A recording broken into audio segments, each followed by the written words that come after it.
Welcome to the 24th talk titled Forbidden Suicide. Bear with me today as I am going to speak on a very sad topic, but it is a relevant one, and therefore I request you to listen to me till the end. So let us begin. In the name of the Father, and of the Son, and of the Holy Spirit. Amen.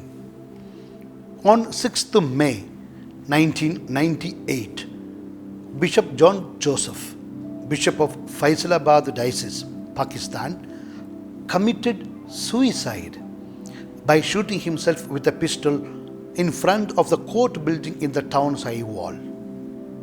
On May 7th, 2020, the body of a 21-year-old novice, Divya P. John, was found in a well.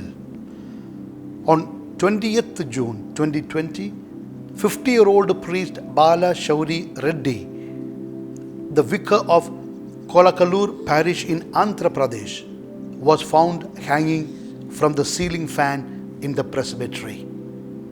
On 21st June 2020, the body of Father George Ettuparayil, the parish priest of St. Thomas Church, Punnathura, was found in the church well. It is true, as Cesare Pavese said, no one ever lacks a good reason for suicide. But the question is, if this is the case of people who had long years of all kinds of formation in religious life, in community life, in spiritual life, etc., what do we expect from ordinary lay people? What happened to our faith? Today let us reflect a bit on this very relevant issue where no answers are forthcoming. Let us not jump into any conclusions and end up blaming everyone. That is not right. A few points I would like to share with you. Number one, killing is forbidden in the Bible. So, no suicide. One thing is very clear. Word of God is against suicide. God said, don't kill. Exodus 20:13. Jesus equals even anger with the killing. Matthew 5:21-26. St. John the Apostle says, everyone who hates his brother is a murderer. So if somebody hates himself or does not forgive himself, it is suicide. 1 John 3:15. St. Paul is against suicide. 1 Corinthians 3:6-7. I quote, do you know that you are God's temple and that God's Spirit dwells in you? If anyone destroys God's temple, God will destroy him. In short, since Word of God is against suicide, we cannot think about it as an option. Point number two, man has no right over his own life. Man did not come into existence by himself. Bible says, I quote, God created man in his own image. In the image of God, he created him. Male and female, he created them. Genesis 1:27. It means that life is a gift that man has received. Therefore, he has no right over his own life. He has only a duty to preserve it. Number three, it is God who decides when to take back life from man.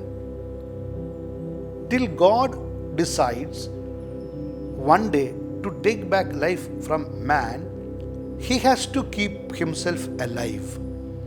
In Luke 12:20, Jesus teaches that it is God who takes back life from man. I quote, but God said to him, you fool, this very night your life will be demanded from you. Then who will get what you have prepared for yourself? So let there be no doubt about that.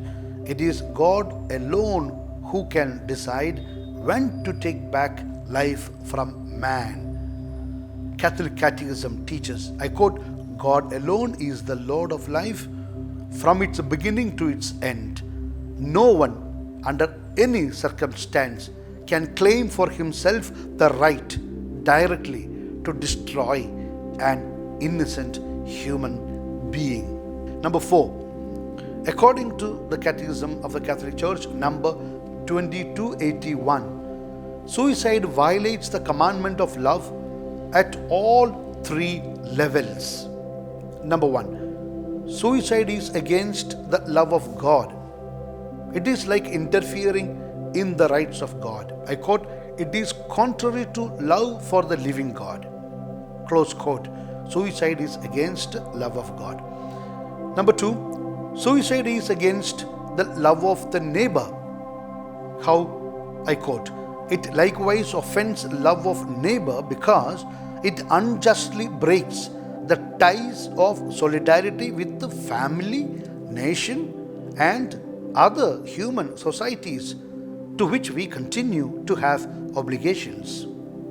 Number 3, suicide is against self-love expressed in self-preservation. I quote, suicide contradicts the natural inclination of human being to preserve and to perpetuate his life. It is gravely contrary to the just love of the self. Close quote.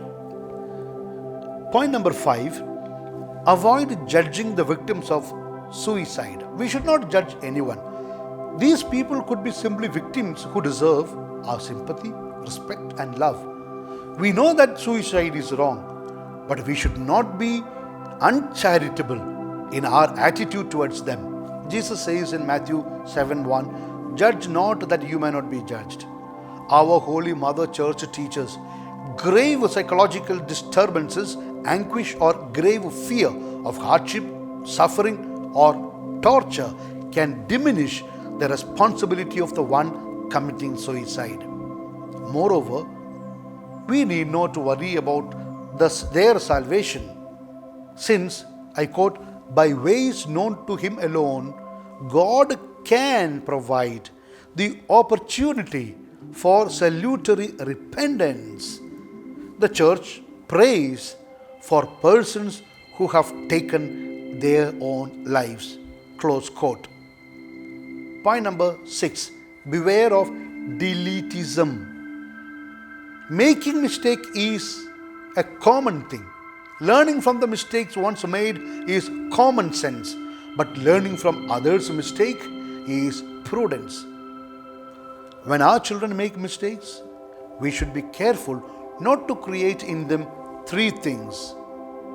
1, guilt conscience. So avoid asking, how could you ever do that mistake? Number 2, avoid creating shame in them. So avoid repeating, are you not ashamed of your mistake, etc. Number 3, don't create fear in them. Therefore, avoid frightening by saying, don't you know what the consequences of your wrongdoings are? Or you will pay the price, etc. Because when guilt or shame or fear or all the 3 together become unbearable, they may delete themselves as they are used to do in the modern gadgets like computer and mobile. Suicide is another form of deletism. It is better to grow up without the concepts of guilt, shame, and fear. We should look for better ways of correcting our children. Even the fear of being made a sensation and becoming a hapless victim of unethical media trial are also becoming increasingly added reasons for suicides.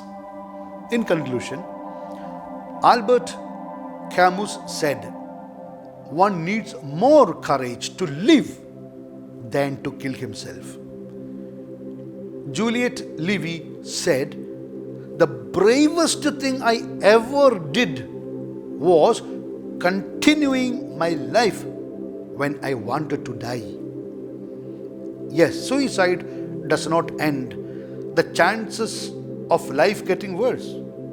It only eliminates the possibility of it ever getting better. Let me quote from the book of Ecclesiastes 7:17. Be not overly wicked, neither be a fool. Why should you die before your time? So, suicide is not a solution. By suicide, we cannot teach anybody any lesson. When the thought of suicide ever cross your mind, remember that there are people who have faced worst situation than yours, and that you are bigger than your problems. It is here our faith should come for our rescue. Therefore, hold on till the end with a tooth and nail, entrusting everything and everybody to God's mercy, about whom Moses said, Fear not, stand firm, the Lord will fight for you, and you have only to be still. Exodus 14:13-14. Let us pray. May the souls of the faithful departed, through the mercy of God, rest in peace, in the name of the Father, and of the Son, and of the Holy Spirit. Amen. Thanks for listening.